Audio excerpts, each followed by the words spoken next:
Hi guys, welcome to my new channel মা কিষান। আজকে আমি ফলিয়া মাছের চচ্চড়ি বানাবো, আপনারা সাথে থাকেন। আমি কিভাবে চচ্চড়িটা বানাই। আমি কড়াইয়ের মধ্যে মাছ দিয়ে দিয়েছি। এখন আমি 1 চা চামচ হলুদ গুঁড়া দেব,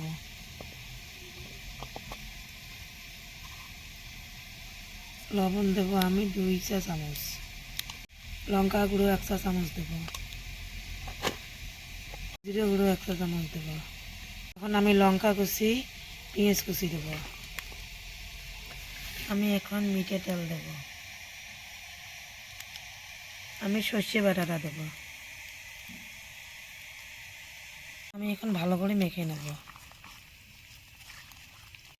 এখন আমি ধনিয়া কুচিটা দেব।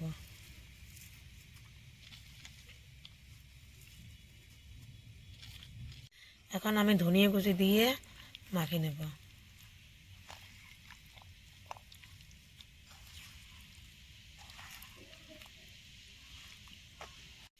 আমার মেখে নেওয়া হয়ে গেছে। এখন আমি সামান্য পরিমাণ পানি দেব।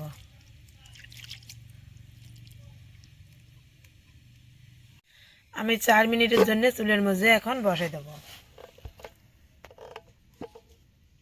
4 মিনিট হয়ে গেছে, এখন আমি ঢাকনটা উঠে নেব।